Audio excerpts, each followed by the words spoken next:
Coming up on Tech News Weekly, it's me, Jason Howell, and Mikah Sargent. We chat with three awesome guests. Our first story is about how Nextdoor is becoming a force in local politics.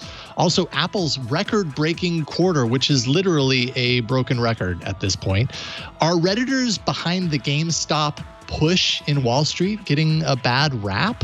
And plus, Apple's app tracking transparency feature. We have some details there. And I give a first look of the Samsung Galaxy S21 Plus up next on Tech News Weekly.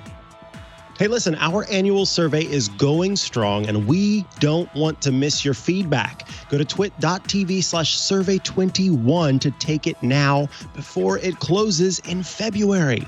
The survey helps us understand our audience so we can make your listening experience even better, and it only takes a few minutes. Go to twit.tv/survey21 to take it.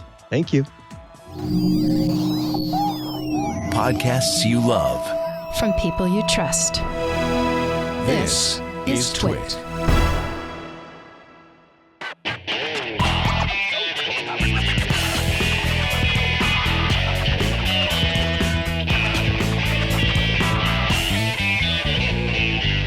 This is Tech News Weekly, episode 168, recorded Thursday, January 28th, 2021. This episode of Tech News Weekly is brought to you by Nureva. Getting your audio ready for meetings back in the office? Well, Nureva audio is designed for distancing. It automatically adapts to new room configurations so you're ready for the new normal and whatever comes next. Learn more at nureva.com/twit. And by Udacity. Build your tech skills through industry-leading programs created and recognized by top companies worldwide with a nano degree from Udacity in as little as 12 weeks. Just visit udacity.com/twit and use coupon code TWIT at checkout to get 50% off through May 30th, 2021. Hello and welcome to Tech News Weekly, the show where every week we talk to and about the people making and breaking the tech news. I am one of your hosts, Mikah Sargent. And I'm the other guy, Jason Howell. Hello, Jason. Hey, how's it going? A little earlier than normal. That really only affects the live viewers, but we might seem a little tired. And if so, that's why. But I am excited to kick the show off. If you've ever moved to a neighborhood, you may have gotten a postcard in your mail shortly after moving in with an invitation to an app, a service known as Nextdoor. That certainly happened to me when I moved into a town in Springfield, Missouri, or into a neighborhood in Springfield, Missouri. And at first I thought, and then I decided to sign up and learned about, deer spottings and things like that. But it seems that Nextdoor is becoming more than just the place for talking about deer and lost pets and that neighbor who moved in down the street. And joining us today with his publication or with his article over on OneZero is Will Oremus. Welcome back to the show, Will. Yeah, thanks for having me. Good to be here. Good to have you. So this is, we'll start with a headline of your piece. Nextdoor is quietly replacing the small town paper. And I think that, that headline alone was kind of like, ooh, interesting, because I'm curious, leading up to this, what was your kind of overall take and understanding of Nextdoor? And I ask this because for me, Nextdoor was, as I said, that place that I joined quickly and then left quickly because it was only ever talking about deer and strange people who they didn't know. And then I heard story after story after story about its use as a tool for perpetuating racism. So I'm kind of curious, given the different stories that have come up about it before, what was the sort of overall public's kind of view of what Nextdoor was? Yeah, I think it really had two parts. I mean, there's this side of Nextdoor that's sort of the warm, fuzzy side where neighbors trade tips on, finding finding a plumber, or you post your lost cat and somebody tells you when they found it 3 blocks away. And then there was this side of it that I think people are increasingly becoming aware of, which is that it's used as a tool sometimes of racial profiling, of discrimination. One of the sources I talked to, who's an academic from University of Illinois Chicago, Raheem Kurwa, said that people seem to enjoy the work of policing each other, and Nextdoor is one of the places where they do that. You can think also of apps like Citizen and Ring's Neighbors app from Amazon that are even more explicitly about policing each other. There's definitely some of that on Nextdoor. So I think those were sort of the two dominant narratives. But I think there's another piece to it that's harder for people to get their heads around, and that I didn't really grasp until I moved to a smaller town and got a feel for what Nextdoor is like here in Newark, Delaware, where I live now. Yeah, so let's talk about that. What is it that you kind of discovered Nextdoor could be outside of? I think if my great grandma understood technology better, then this would have been the app that would have been her favorite, because she loved looking around at her neighbors and seeing what they were all up to. And then every time we would come to visit her, she would tell us all about what her neighbors were up to. So I know it as that tool of just being kind of a nosy neighbor, but you discovered that it was more than that. Yeah, so I mean, it is absolutely for nosy neighbors, no doubt. And all of my nosy neighbors and the side of me that is a nosy neighbor certainly use it for that. But what I found is that it's increasingly become a place where people discuss local politics, local issues, the new housing development down the street, the new hotel that's trying to get approval, the school board election where they're trying to raise money to fund a new school building, or even just to keep going the operations that they currently have. All of these became hot topics on my local Nextdoor. I've also talked to people in other cities and other neighborhoods to get a sense of whether that's happening there too. It seems to be really, I mean, I can only assert this in the most vague anecdotal terms, but it seems to be that the kind of issues that used to be covered in small town papers or in your community paper, if you lived in a neighborhood of a big city, sometimes in alt weeklies, those kinds of issues, because those local media have really been struggling. Some of them have been dying and disappearing, others cutting back on staff and just running wire reports from elsewhere. Nextdoor has filled some of that void and has become like a hub for discussing these local issues, for better or worse. Now, normally this is where I would ask you, what does Nextdoor think about this extra kind of level that the app has, that when it designed the app, had they thought about this as being one of the tools, one of the uses for it? But one of the things that you wrote about in your piece was the relative opaqueness of Nextdoor. Can you talk a little bit about that? Yeah, I think one of the reasons we don't hear a lot of Nextdoor in the press is because it's so hard to report on. You can only see the posts from your own locale. You have to verify your address at sign up. And so you really can't get a sense of what it's like for anybody but you. And on Nextdoor, that makes a difference, because not every Nextdoor neighborhood is the same. The moderators are volunteers from the neighborhood. The first moderator for the neighborhood is just whoever was the first Nextdoor user in that neighborhood, and then they nominate other mods as they go along and as the neighborhood network grows. So the moderation can be very different from one neighborhood to the next, just based on the sort of random chance of who started as the moderator and who they picked to help them. And so one Nextdoor network isn't necessarily representative of another one. And Nextdoor didn't respond at all to my request. I first contacted them 3 months ago for this story.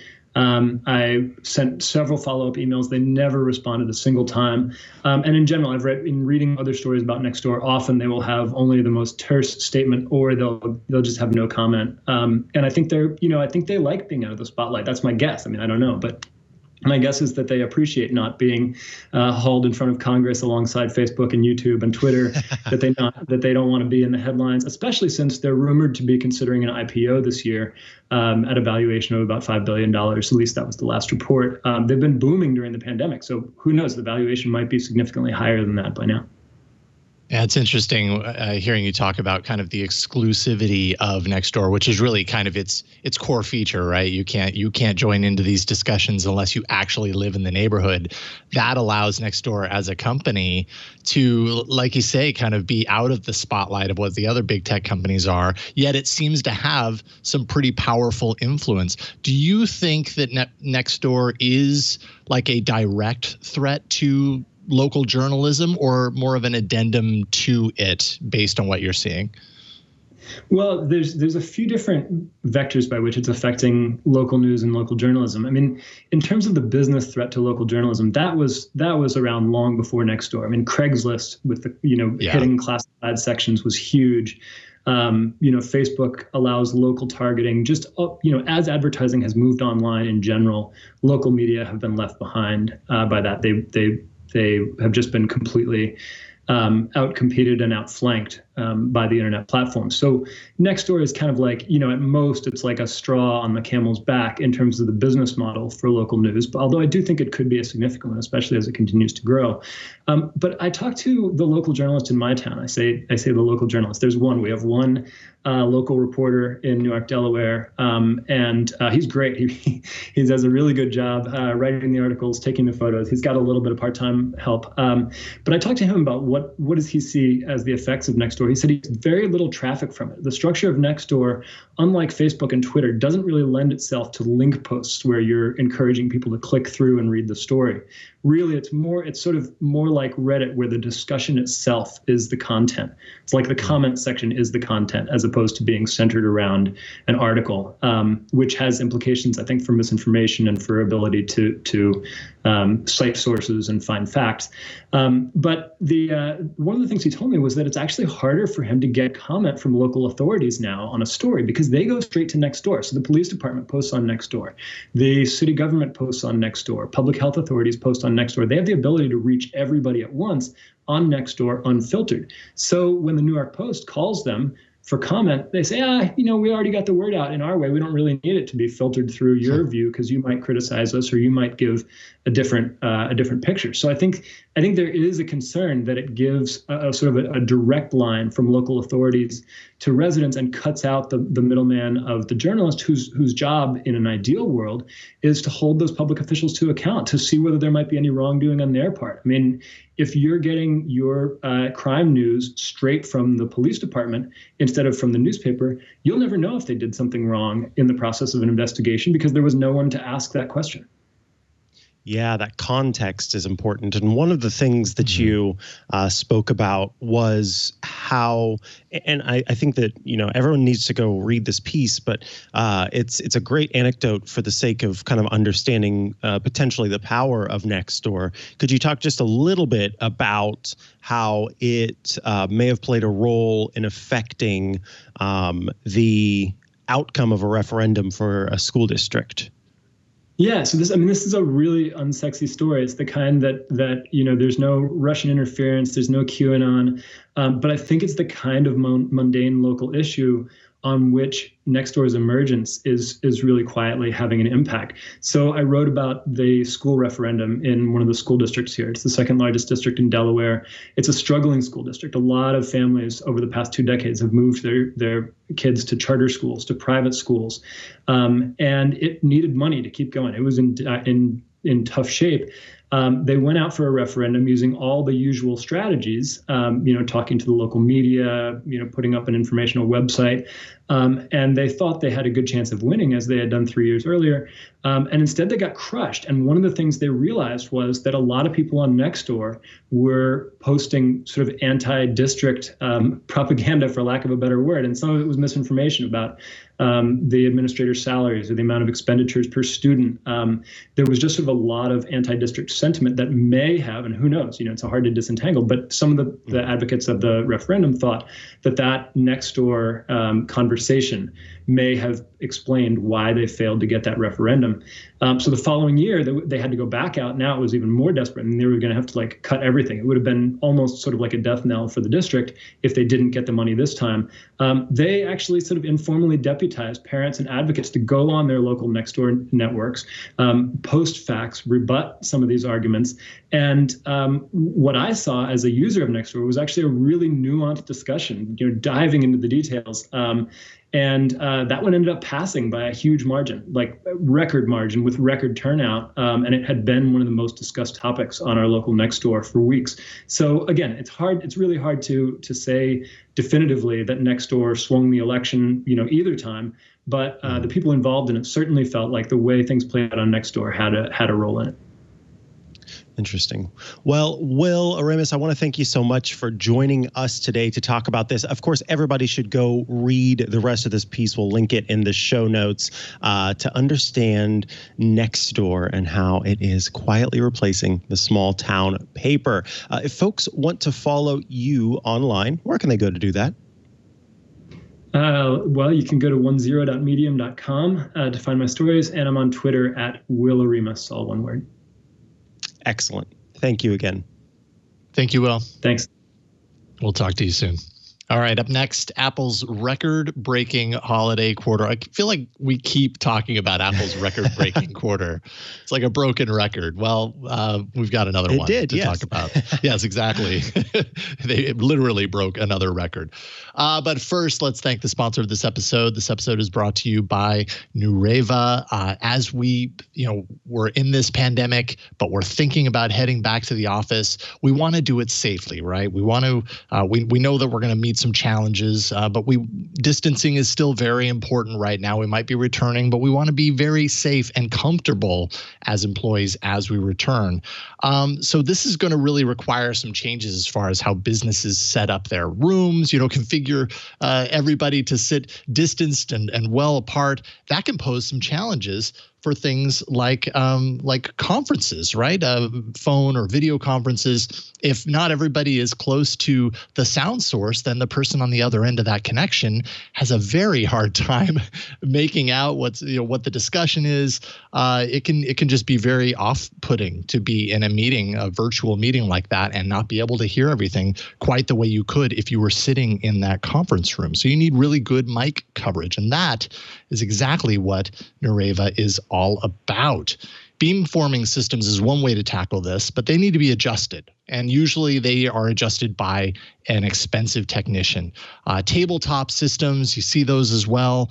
That may require a bunch of additional mics. That's not a perfect, system. You have to sanitize those mics in between meetings, all that kind of stuff. Both may require meeting participants to actually change their behavior, maybe sitting in predetermined spots, which direction they face, all that kind of stuff. So what if there was a better way to get clear, reliable audio and also let your team just act naturally, be themselves, and still feel safe? And that is, of course, Nureva. Nureva Audio is designed for distancing. One analyst actually called Nureva Audio the first socially distanced mic system. And that's because Nureva uses a completely original approach when it comes to audio conferencing called microphone mist technology. It actually fills a room with thousands, that's right, thousands of virtual microphones. So cool. You get true full room coverage, so people can be heard from anywhere they happen to be in the room, no matter where they sit or where they face or how they're distanced. They can just be themselves, sit normally where they're comfortable, and still be heard. You don't need to bring in technicians like you do with beamforming systems to set it up. You can install each microphone and speaker bar on the wall yourself, very easy to install. Doesn't take a technician, once again. Nureva Audio automatically adapts to any room configuration, so it's super smart. The system is incredibly smart and knows how to tune itself in the right way to make things sound the best. And microphone mist technology has 4 patents. Nureva Audio products have won numerous awards, including the Top New Technology Award at ISE 2020 for the Nureva HDL 200 system. No matter the size of your room, they actually have a full line of systems for small, medium, and large spaces. And actually, as far as testimonials, HubSpot is a happy customer. Jimmy Yan, their principal collaboration engineer, says, "We were so impressed with the sound quality, the ease of install, and the ease of use of the HDL 300. It was a no-brainer for us to adopt it."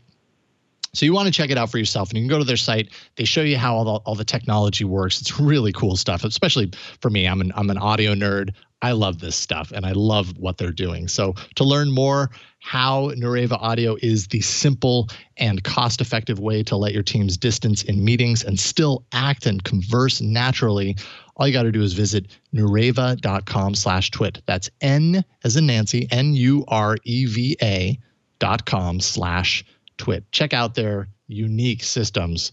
And we really thank Nureva for joining us on Tech News Weekly and supporting the TWiT network. Thank you so much. Yes, thank you, Nureva. All righty, folks. Yes, it is another record-breaking quarter for Apple. Surprise, surprise. Surprise. Surprise. Even in the pandemic, they're still doing it. Wow. Anyway, we have Six Colors Dan Moren here to talk to us about Q1 2021. Welcome back to the show, Dan. Hi, guys. Thanks for having me. Yes, of course. We are happy to have you. So first off, let's talk big numbers. When we say Apple set another record, I think that sometimes that just comes across and you're like, oh, they made money. But what does that actually mean? Like, what did they set a record in terms of at this time last year, they made this amount of money and now they're making more? Or did they set an all-time record? Let's talk kind of the numbers, the big numbers here with Q1 of 2021. Right. So there's a lot of records, and that's one of the reasons for the confusion here. For one thing, this is the holiday quarter, which includes all of the shopping that people did over the last several months and all the gifts that were purchased. So it's traditionally Apple's largest quarter every year because it's when they move the most product. And even by those standards, they set an all-time revenue record of $111 billion. And it's not hard to, hear $111 billion and not really compute, but it's a lot of money. I was joking around yesterday. The press release I looked at, I pasted it in a Slack and it cut off right at, they made a record revenue of $111. Like, it didn't seem like, 111 billion. Billion with a B. It's a lot of money. So record for all-time revenue, as well as several smaller records in each of their, like, the different geographic segments that they sell in, other record, like cash flow, like all of this stuff. Like they were setting records all over this quarter. Yeah, it's pretty wild. And here's the thing that I'd love to kind of hear from you about. Apple has been talking. I used to do what your colleague Jason Snell over, at Six Colors does every year. I used to do that for iMore, which was transcribing the financial earnings calls from Apple, because those are traditionally not transcribed and available in that way. And one of the things that used to always come up over and over and over again was services. And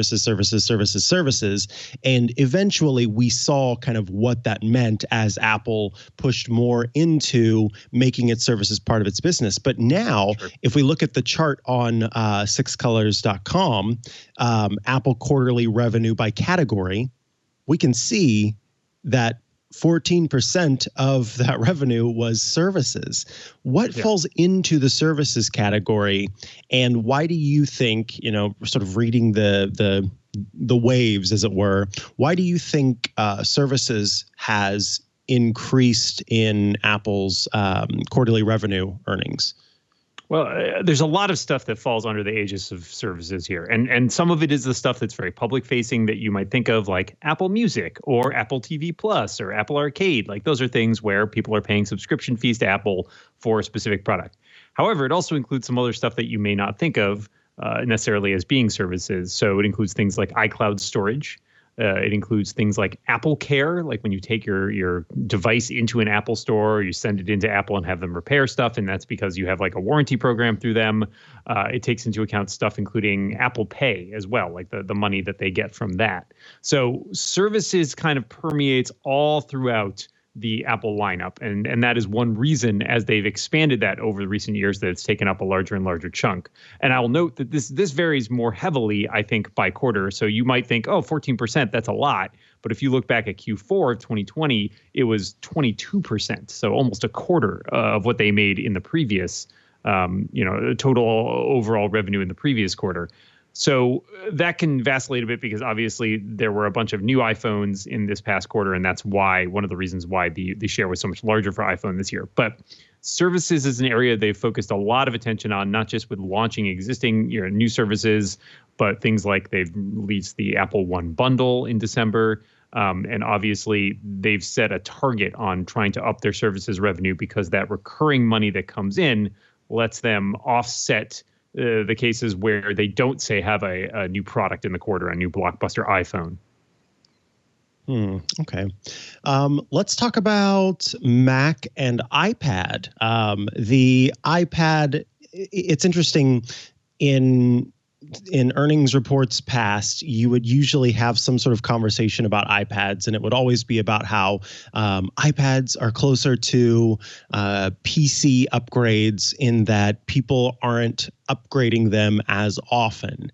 And, the upgrade cycle is different from that of iPhone. Yeah. And so this year, we've seen, a pretty good uptick in iPad revenue and also in Mac revenue.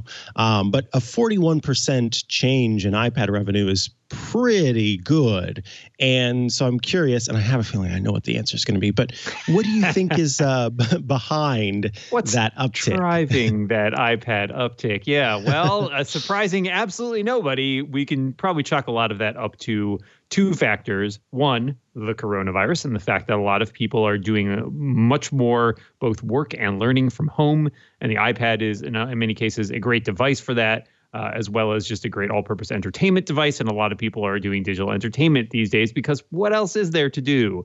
I would say a second part of that in this particular quarter has to do with the release of an updated iPad Air, which is a very attractive piece of hardware that is cheaper than the existing iPad Pros and yet also, for the moment, faster than the iPad Pros that are on the market. It works with all the accessories that Apple has released in recent months, including the Magic Keyboard. So it's a very attractive product that came out at a kind of a perfect time. And I think that combination of factors really drove the growth in iPad. 41%, it's a lot. The iPad has had actually really great revenue over the last few quarters. And that was surprising in some ways because it had floundered a little bit there in the mid to late 2010s. It struggled a bit with trying to figure out what is the iPad niche. And it really seems as though in the last year or so, Apple has started to kind of nail exactly what's great about the iPad, what people like about it, and that in turn has been reflected in the blockbuster sales that we're seeing.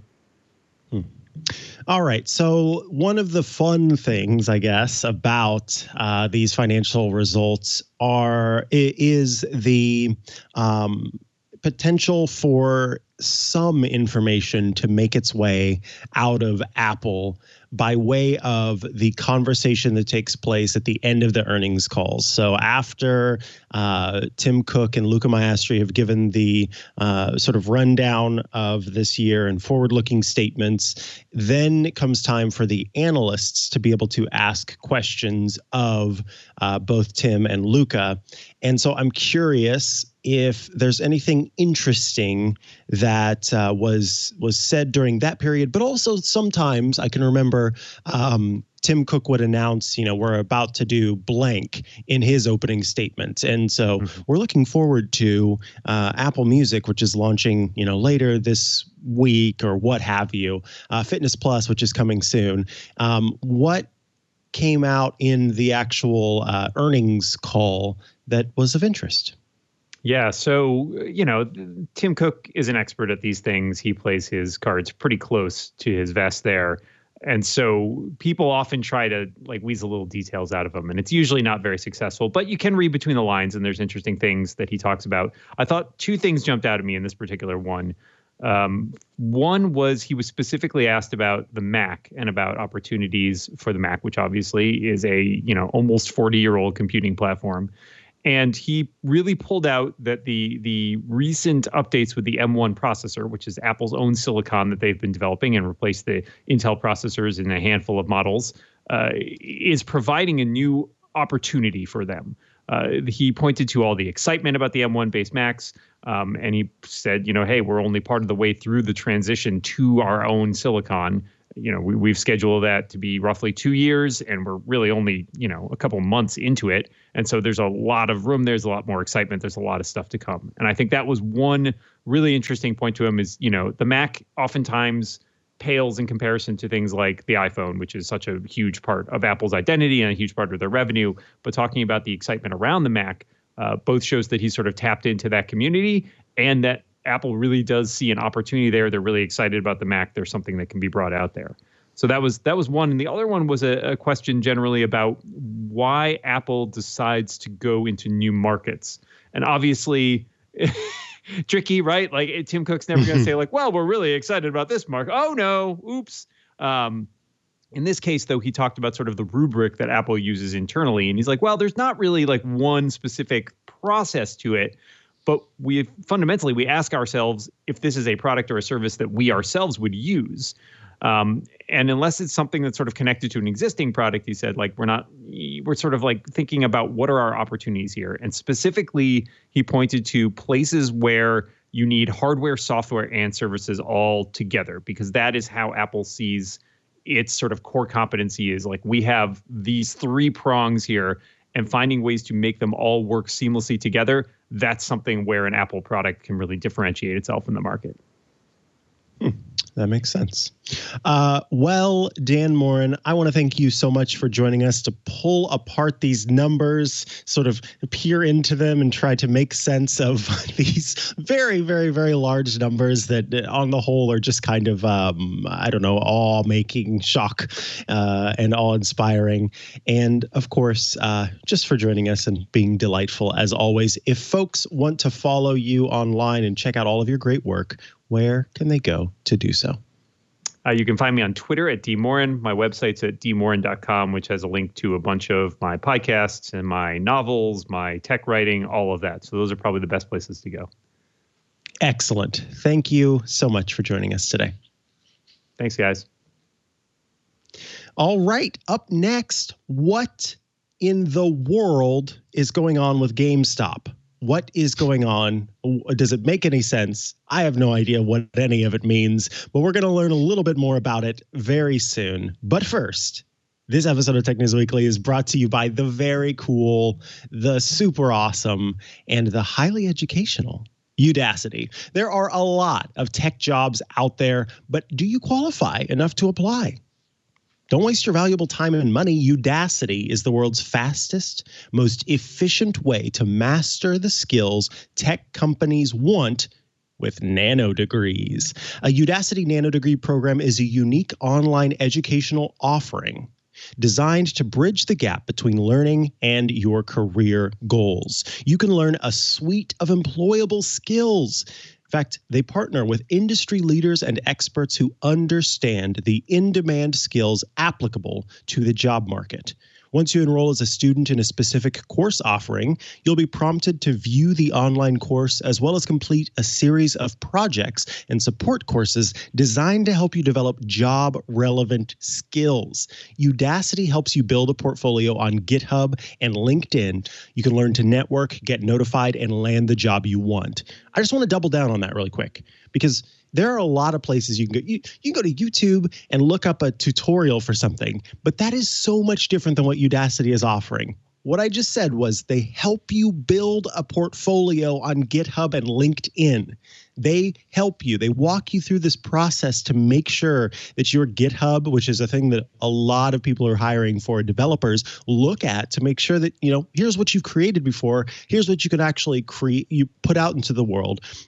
And then on the flip side of that is LinkedIn, the place where people go to check out what your resume looks like. They'll help you with that. So it's not just about learning a skill. It's about landing a job. There are services related to the nanodegree program that may include classroom mentorship, moderated forums, and project reviews for a personalized experience. You can build skills through industry-leading programs built and recognized by top companies worldwide, such as, and I'm going to name some big players here, IBM, Microsoft, Google, and AWS, Amazon's web services. People from all over the world are using Udacity now. 13 million people are registered in over 160 countries, with more than 1.3 million projects completed and passed. And there have been 150,000 nanodegree certificates earned.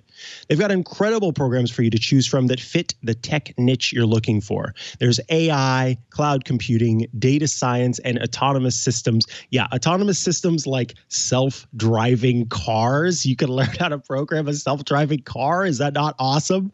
There's programming and development and product management and digital marketing, tech-adjacent roles Udacity courses prepare you for, and so many more. Improve your earning potential and take charge of your career. With Udacity, you're going to get real employable skills through project-based activity learning that covers cutting-edge technology. Projects, and this is awesome as well, projects are reviewed by qualified professionals. That means you're going to have real human help and personalized code reviews.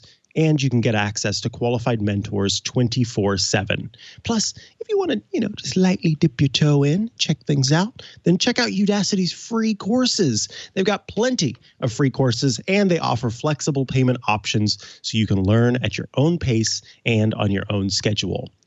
Now, if you're kind of going, okay, but let's translate this into the real world. How does this actually, can this work? Yes. Francisco Gutierrez. This is one example of a success story. Gutierrez wanted a better life, but a 4-year degree was too expensive, and the programming classes at a community college never translated into job-ready skills. So he participated in the Grow with Google Udacity Challenge and was awarded a full scholarship for the Mobile Web Specialist Nano degree. That nano degree took him step by step, and he received an internship from Microsoft, who then offered him a full-time role as a software engineer. This was all possible because of Udacity, going from learning all the way to a full-time job at Microsoft. Technology is disrupting enterprises across every industry. You've got to check out Udacity for Enterprise, if that works for you, and upskill your workforce. Get the education that broadens your horizon. Visit udacity.com/twit today and get 50% off through May 30th, 2021. To redeem this offer, use coupon code TWIT, and the discount will be applied at checkout. That's udacity.com/twit. And that needs to be all lowercase, udacity.com, lowercase twit, TWIT, with the coupon code TWIT, TWIT. Once more, all lowercase, udacity.com/TWIT. Thanks so much to Udacity for sponsoring this week's episode, and for the course that I'm taking. I think it's called Beginnings of Programming, or starting out in programming, something along those lines, where I'm just learning the basic skills. And I'm really excited about this to go through. And I'm going to be coding a website and then creating a little set of trading cards. And throughout it all, somebody will be reviewing the code that I create. So I'm really pumped about this. I've set up my schedule and all that, and it's been pretty exciting. So yeah, I mean, even if you just want to take some time to learn something new, you got to check it out. Thank you, Udacity. We appreciate you for sponsoring TWiT. Indeed. Udacity is awesome. Thank you, Udacity. All right. You know what else is awesome? Or so a lot of people on Reddit seem to think. Gamestop. I had to say that slowly because it's very easy to go GameSpot, and that's a completely different direction. But GameStop, of all companies, is apparently on a Wall Street tear right now during a pandemic, while people are moving away from physical media and toward downloads. It's weird, but here we are, and Reddit has something to do with it. This is a wild story, and it's kind of one of those stories that even when you dive in, it just gets more and more strange because now it's affecting other stocks as well. So we brought in someone who knows how to talk about all this. Brandon Kochkodin writes for Bloomberg.com, wrote an excellent piece, and has kind of been following this. Welcome to the show, Brandon. Hey, how's it going? Thanks for having me, guys. Yeah, it's great to get you on. I appreciate your time. So, all right. So you are in the awesome position to explain kind of the confusing mess that is happening right now. But let's start with GameStop, which as a company, I would say hasn't necessarily been in the best position the last couple of years, but yet suddenly that seems to be changing, and it kind of feels like a flash in the pan, but Reddit's involved. Just set the stage for us. How did this all begin so suddenly? Yeah, so let me try my best at this because it is obviously a pretty confusing situation. But I mean, I think if you look back, and this is 2019, what you saw happen was you have hedge funds that were short sellers. So people who thought the stock was going to go down. These people are basically thinking GameStop's on the precipice of becoming a bankrupt company. No one wants to shop there, and the gaming industry is not going to need them anymore for the reasons you mentioned. What you have happened, though, is you have some of these traders on Reddit that, you know, they're smart people, they're sophisticated, and I keep saying this over and over. Like, if you go through and you read their arguments and the, you know, the thesis that they lay out, you wouldn't blink twice if it came from a hedge fund guy, you know, and I think that's telling about it. Often depends on who delivers the message as opposed to the message itself. And so what you see is a bunch of these people coming in and saying, like, look, you know, GameStop's not a great company, but it's not this bad.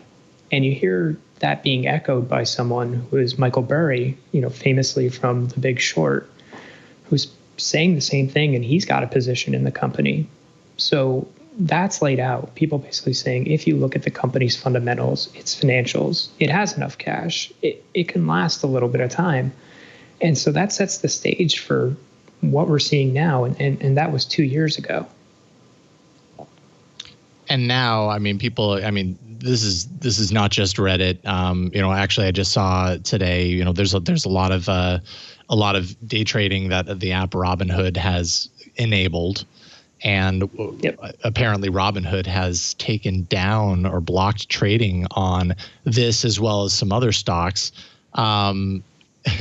Which has some people asking, like, should an app like Robinhood have that much power? Is that market manipulation? What's your take on that? Well, it's a great question. And right now, I mean, just in these last couple minutes, you're seeing people from both sides, I mean, from the far sides of the political spectrum agreeing and saying, what are they doing? So Alexandria Ocasio-Cortez was saying, why is Robinhood doing this? How do they think this is possible? How are they allowed to do this?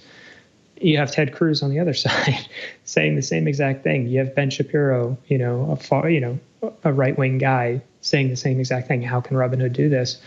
And if there's ever been a moment that's just laid bare, and this is happening just in these last couple of days, that there's this sort of protection for some people, and those some people being hedge funds. And now when retail is winning, it's, oh, the madness.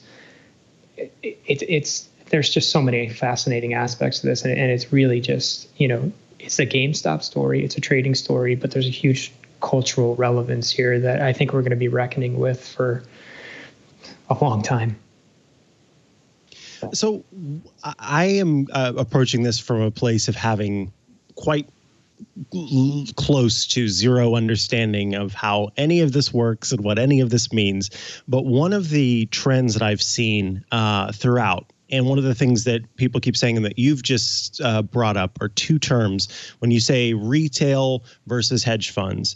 And so I'm going to ask what may come across as a very stupid question, but I think it's important to ask because I think other people might need to understand what it means too.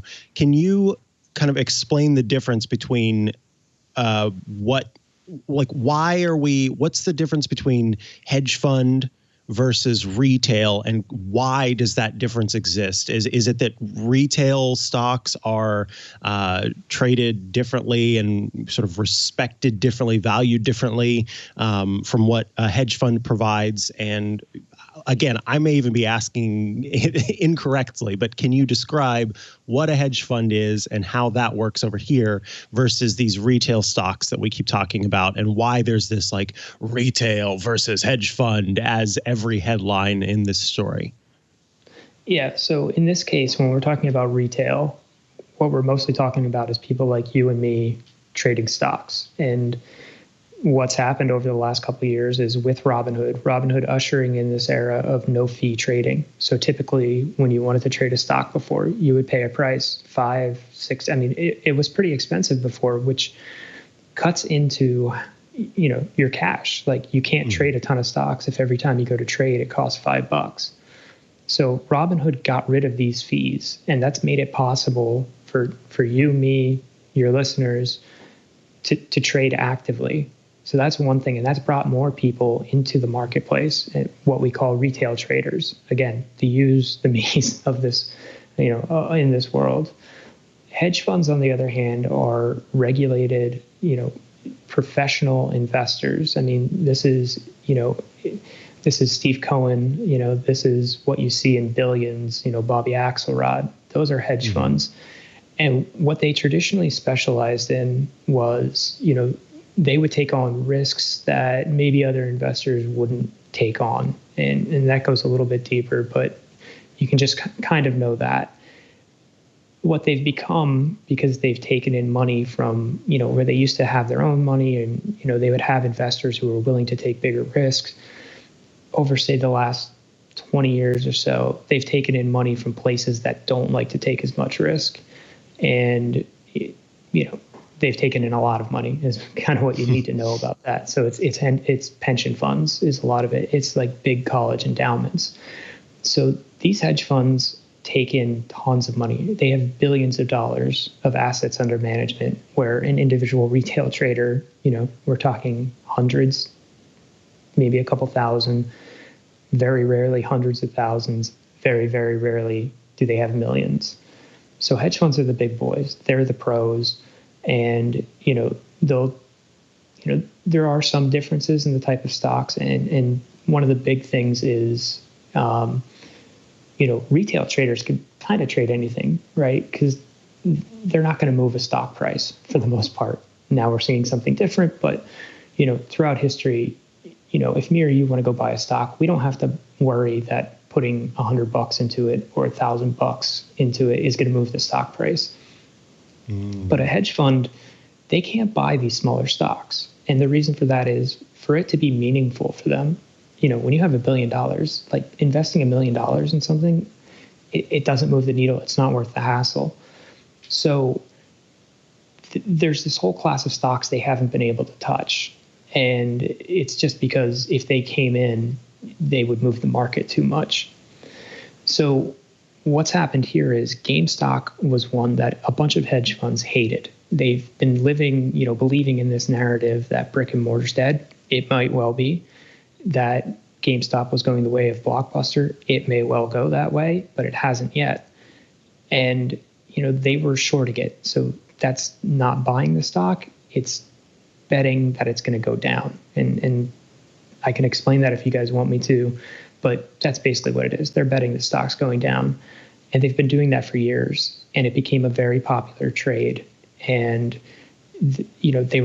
tons of hedge funds were doing this. And we've never sort of seen the amount of people betting against a single stock like we have with GameStop. At the same time as when we saw, these retail traders, that you and me, saying, wait, it's not dead yet. It's not dead yet. And at some point, that bet became clear. And it was about in September of this year, of 2020, that, the people going long buying GameStop said, wait, the shorts are now totally wrong. They're totally wrong. All these hedge funds betting against GameStop, they're wrong. GameStop's going to be around longer than they think. And that's when this thing started getting, out of control and took off, this month. Wow. And so this is a long time coming. Yeah, no kidding. Yeah, that's some interesting insight. I love that. Thank you for setting that out so well. But then now we're kind of in this point where it's not just GameStop. There are other stocks that are kind of like I've seen some publications refer to this as like it's like meme. A meme that's driving Wall Street. I don't know if that's perfectly appropriate or, way to characterize it. But, now the Redditors, just to put one group on this, is looking at BlackBerry and was it AMC and everything like this. It almost feels to a certain degree, and maybe this is mischaracterizing it. It almost feels like a group is acting as like a revolution against the system to say, hey, or are they manipulating? Like, is this manipulation or is this a revolution? What do you think? So I'll be careful with that. But, if you go on Wall Street Bets and you read that they're not coordinating together. They're obviously, popular ideas get picked up, which is no different than what you see in the hedge fund world, right? So, if you guys are familiar with the FANG stocks, the acronym FANG, you're obviously familiar with the stocks, Facebook, Apple, Amazon, Netflix, Google. That was a popular trade 5-6 years ago where obviously hedge funds owned it, but they weren't, the most held stocks at that point. And then all the hedge funds piled in. So it's sort of a normal thing in the hedge fund world that you get copycatters, and that drives the price up, and which we've certainly seen for those stocks. What happened on Reddit was people started buying into this idea, and as it goes up, more and more people jumped in. But there was no coordinate. Like, there's no coordination. There's no like everyone buy at this price and buy these options at this at this contract sort of thing. So I'll tell you what they say is they're on there. They're saying not to do those things. They're being very explicit about not making this look like manipulation and saying this is all, hey, this is a group of individuals discussing ideas. And if they all happen to do the same thing, how is that any different than what hedge funds have done over the years? I mean, hedge funds have conferences. They have famous conferences where they spend tons of money and go to go skiing in Davos and, the SON, ideas. There's this conference called SON, and they go and they pitch ideas to each other. How is this any different? Well, it's everyday people on a message board, and now it's hurting the hedge funds. And so now it's, this evil market manipulation thing. It's lightning struck that all these people believed in an idea, but the premise and the setup is no different than what hedge funds, do, arguably. So one thing that I draw a correlation to as I think about this is something that we're seeing in crypto as well. And I'm curious to know what you think about this. The example that comes to mind, Dogecoin. I feel like, in the last couple of weeks or month or whatever, I hear about, everybody's passing around this idea on TikTok or whatever social media that if, Dogecoin's so low that if you invest now and it gets to $1, then we're all millionaires. Like, what are your thoughts as far as kind of like this like hive mind using the internet or social media to kind of drive this financial knowledge that maybe it's landing on people that may or may not have enough knowledge about finance in general to even do this safely? What are your thoughts? Yeah, I mean, there's certainly some of that happening, right? Like, not, last I checked, Wall Street Bets is at 2+, maybe even approaching 3 million members. So Metcalfe's law is certainly in effect here. But yeah, I mean, look, out of those 3 million or whatever people, you're going to have people that are just looking to join the crowd. And there's plenty of that.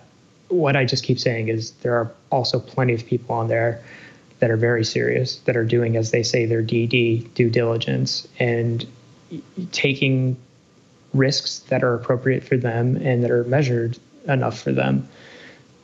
But yeah, I mean, it's happening. I mean, that's typical, especially when you get to this point. That's, the mania stage. There's certainly people that are just like, hey, get rich quick.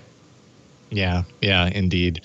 Brandon, really appreciate you taking time to chat with us about this and to put it in terms that that I could definitely that I understand a little bit better now. Brandon Kochkodin writes for Bloomberg.com. If people want to follow you online, is there a way that they can follow you, like on Twitter or anything like that? No, just Bloomberg. I'm not a social media guy myself. Right on. Awesome. So check out his writing on Bloomberg.com. Brandon, thank you again. Thanks, guys. Yep. Thank you. All right. Take care of yourself. All right. We do have some stories of the week, and that's up next. All right, Mikah, you're going to kick us off this time. What you got? Yes. I mean, first I got to say, I feel a little bit like I understand what the heck was going on with GameStop. A little bit more. Still a little bit more. Yeah, totally. You did a great job. All very interesting. It. Yeah.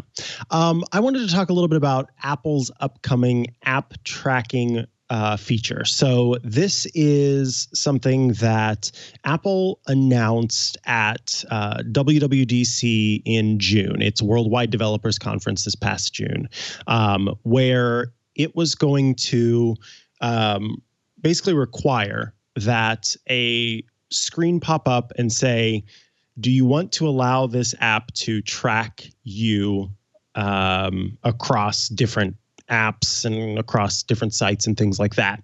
And then on there, the developer can say, here are the reasons why letting us track you across different apps and sites is a good thing. And then you can say, yes, I want to, or no, I don't want to. Facebook infamously, and I use that word correctly, infamously did not like this because Facebook relies on that tracking in a big way, and advertisers on Facebook rely on that tracking in a big way. And so it has put out multiple newspaper articles or newspaper advertisements, and said different things. Facebook continues to say that Apple is its biggest competitor. Mark Zuckerberg says things about Apple as often as he possibly can, and it's just been very fascinating seeing this this take place. But ultimately, Apple ended up delaying the launch of these restrictions until this year because of different people, mostly Facebook, complaining that, this was going to be a big change. And so Apple said the reason that it did this was to give developers more time to make the changes that were required. And up to this point, kind of people who are privacy advocates like myself were a little frustrated with Apple for choosing not to launch it sooner rather than later. But Apple did what it did, and now there's a little bit more of a specific timeline. So according to this article in TechCrunch from Matthew Panzarino and from Anthony Ha, the plan is to launch these changes in early spring with a version of the feature coming in the next iOS 14 beta release. So I will get to check this out in the next beta release, but it'll be coming in early spring. And here's kind of how it works. The app, and I'm going to read kind of quoting directly from this. The app tracking transparency feature moves from the old method where you had to opt out of sharing your identifier for advertisers, the IDFA, to an opt-in model. That means that every app will have to ask you upfront whether it is okay for them to share your IDFA with third parties, including networks or data brokers. So come back to me so I can kind of explain this visually for those who are watching. Essentially, when you use your phone, when you use the computer, when you use different things, an IDFA, which is an identifier for advertisers, it's a kind of a number or a code that's unique to you, gets created. And so you can imagine this cookie, if you will, or whatever you want to call it, this stone that is resemblant of you gets created. And then when you then log into different apps, when you log into different websites, when you log into different things, and they can confirm that you are the same person that logged into, Facebook on your phone, then they suddenly can take the activity that you had while you were on Facebook, the likes, all that kind of stuff, and they can also take the activity that you had on, say, Amazon and the stuff that you buy there and combine all that together. So that stone or that cookie, whatever, starts to actually, I think a snowball is a better example. Starts out as a small snowball, and as you add more snow to it, it gets bigger and bigger and bigger and bigger and bigger. And advertisers can use that to understand who you are, what sites you visit, and what things you are into, and better give you ads that match you. And so that's why, people kind of get scared. Is Instagram listening to me? I was just talking about Disneyland, and now suddenly I'm getting advertisements for Disneyland. It's most likely your IDFA that's playing a role in that.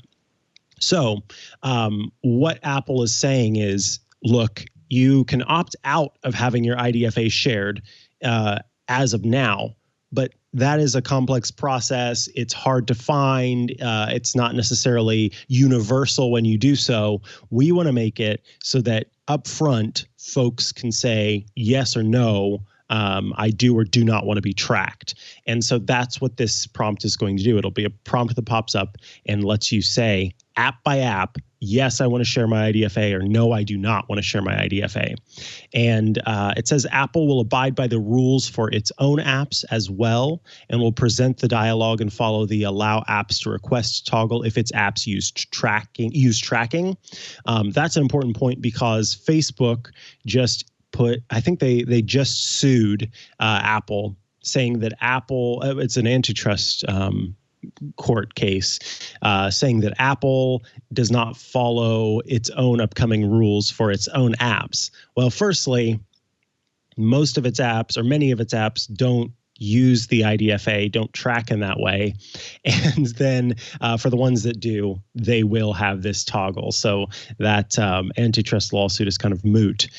So it's interesting to see, I think more than anything else, how much Facebook is just doing whatever it can to try and get Apple to stop this process.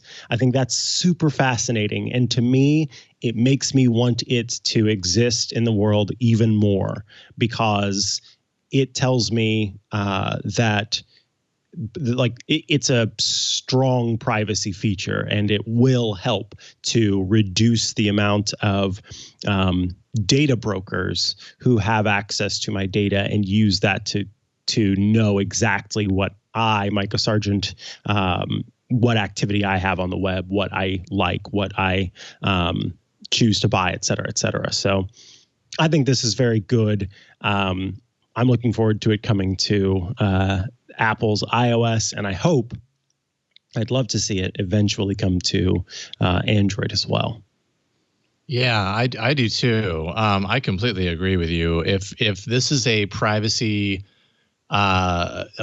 trigger, privacy flag, that system that's being built into iOS on a deeper level, that has a company like Facebook shaking in their boots because it brings to light more of the stuff that's happening behind the scenes that most people just aren't aware of, then I think that's personally, for a consumer rights standpoint, I think that needs to happen because people do deserve to know what's going on. And for so long, this stuff has operated behind the scenes. And sure, it's possible to know that something is happening. And if we're clued in enough to know that something is happening, we have resources to read about it and learn about it and get a better understanding of what that actually means, to have your location sharing all the time and what that data is used for down the pipeline or whatever. But for so long, I would say the majority of users probably don't know and don't understand that and aren't really aware. And so it's our data. We should have the ability to understand and control and really just at the end of the day, understand what's happening and make an actual decision about it. And so I love that Apple's doing that. I really do hope that this trickles down into the Android operating system as well. I'll be curious to see how that happens because Google has made some really great strides as far as its privacy and a permissions model and everything. They've done some really great things over the years, but it can always be improved. And with every iteration of Android, every version, they're increasing the privacy model more and giving more permission control and everything. So this is just the direction that stuff is going right now. Services like Facebook, apps that are really thirsty for that information are just going to have to get used to that, and we'll see what kind of change that impacts upon them. But that's great stuff. My story of the week isn't a story. It's just maybe it's a brag. I don't know, but I just received the Galaxy S21 Plus. It's the 21 Plus. It's not the Ultra, but that's okay. I always end up getting like the top of the line on the S series, so it's okay to like step down a little bit and see what this is all about. And this is the S21 Plus, so it's not the S21, which the S21 has a polycarbonate design. This is glass on the back. So basically the way Samsung priced their devices this time around, the S21, which is the introductory one, is $800. That's $200 less than last year's model.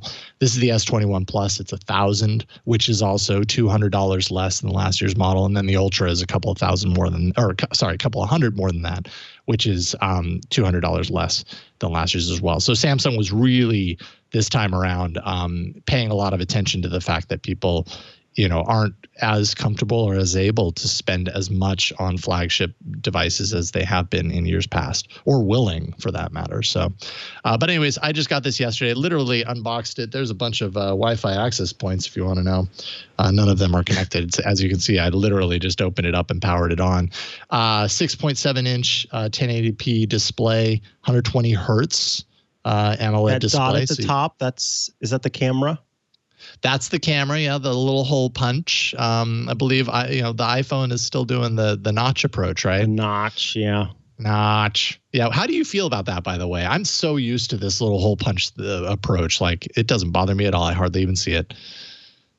The notch doesn't really, because after a period of time, you just are using it and you kind of forget about it. So notch doesn't bother me. The hole punch doesn't bother me. I think that's just two unique ways. How do you unlock that phone? So it has an in-display fingerprint sensor, which, again, like I said, I haven't really booted it up, so I haven't set that up yet. And it is it's an infrared fingerprint sensor in the display. It's usually about down here. The last 2 years of Galaxy devices have had the in-display fingerprint sensor, but it's been a smaller sensor. This time they have a larger sensor. They say it's more reliable, which it would be a good thing, because I feel like on the previous versions, I have struggled with the in-display fingerprint sensor working, every time as well as like a hardware sensor that you might find on the back, and also. The Samsung devices have like a face scanning aspect as well, though it's not the kind of like, it's not the detailed system that you find on iPhone and on the Galaxy S4, or sorry, the Pixel 4 XL had a really upgraded face scan method. You don't get that with the S21 Plus. But it just in general, right? Like the price is $200 less. They had to make some concessions. 8 gigs of RAM down from 12 gigs on the last year's model. 3 cameras instead of 4. So you get a 12 megapixel wide, a 12 megapixel ultra wide, and then a 64 megapixel 3x telephoto. Last year's model also included a depth sensing camera, so you don't get that this time around. No more micro SD card slot, if that matters to you. No more MST payments, which was Samsung's unique approach to doing mobile payments, where the terminal didn't need to support it directly. It would just work with it. But I think, the other methods are so ubiquitous now, it's maybe less important. No charger in the box. So you get a cable, but you don't get a charger. So there's, definitely some concessions being made here in order to bring that price down. But is it good enough? That's what I plan on looking at. And I'll be doing a full review of this on Hands on Tech here in a couple of weeks. So cool. Yeah. I'm looking forward to it too. That the 3 camera array. Now, what is so that's got 3 cameras, and then the other one has like 95 cameras. What are all of the cameras on because I saw a case, like a really cool brown leather case over this phone, and up in the top left, there were just all of these holes. What is it that one has what are the 3 cameras there? And then what is it that the other one has that it needs so many different holes? Well, yeah. So I mentioned it's got the wide, the ultra wide, and then the 64 megapixel 3x telephoto on this one. Oh, sorry, I'm holding it out of the shot. The ultra, I believe, and I'm doing this off of memory, they have an additional lens, which is the depth sensing. So for your portrait shots, it's got an additional 10x optical zoom. So, and this is on the ultra, right? Not this one. So it has another optical zoom option. So you get a 3x and a 10x optical zoom. And then they are able on that device to do what they call a space zoom, which is 100x. And last year they offered space zoom, and it was interesting, but not at all usable. Like okay, cool, you can do 100x, but it still looks like garbage. Maybe it looks like better garbage than another phone, but it still looks like garbage. And this year they've tweaked the system, so it actually looks reasonable. Like I still wouldn't hang those images up on my wall, but it's definitely an improvement. And I don't know if that's because they're utilizing the telephotos in some unique way to do that, but I imagine they're just going to continue improving that. And in a couple of years, we're going to be going, whoa, that's amazing. That's 100x that you could even do that. But yeah, so I mean, the Ultra, like I also have the Note. I have the Note 20 Ultra here as well. And I'm trying to get the focus to ratchet up. And yeah, I mean, it just has the 3 lenses plus plus the time of flight, the depth sensing camera. So I think the Ultra on the S21 Plus is that plus the extra optical, which is nice. So yeah, so that's the S21 Plus. I will do a full review of that on Hands on Tech. I'm sure we'll be talking about it on All About Android as well. But it's always neat when I get a new phone to review, and it's been a little while, so got to jump back onto that phone review bandwagon. There we are. All right, we've reached the end of this episode of Tech News Weekly. We publish this show every Thursday. All you got to really know is go to twit.tv/TNW. That is our show page on the web where you can find all the ways to subscribe, audio, video formats, jumping out to YouTube and subscribing there. We don't care as long as you do it, because then you don't have to worry about it. The podcast just delivers to you automatically like magic. Yes. And of course, follow us on social media. We are at twit.tv on Instagram, at TwitTalk on TikTok. I'm at Mikah Sargent on pretty much all of the social media networks, or you can head to chihuahua.coffee, chihuahua.coffee, where I've got links so that you can easily find all the places I exist online. And of course, check out, I've got a number of shows. Check out Smart Tech Today later today, where Matthew Casanelli and I will be covering the latest in smart home, Internet of Things, et cetera, et cetera, et cetera. What about you, Jason?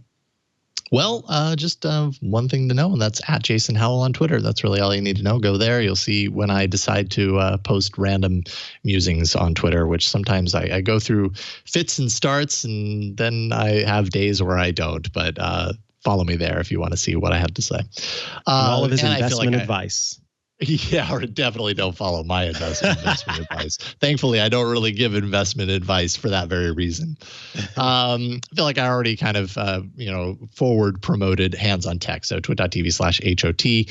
And big thanks to the folks who help us do the show each and every week. That would be John Ashley at the studio, making it happen on the TriCaster and editing it after the fact, and then Burke, who has tested our guests and makes sure that the studio's all running and going smooth behind the scenes as well. We couldn't do it without you. And big thanks to you for watching and listening. We'll see you all next week on Tech News Weekly. Bye, everybody. If you like Android with a heavy dose of fun and entertainment, then you're going to love All About Android. It's me, Jason Howell, along with my co-hosts Ron Richards and Florence Ion. Every Tuesday, we discuss the news items that matter most, the hardware and devices that are running Android, and the apps that run on top of them. Plus, we answer your email each and every week. That's All About Android on twit.tv.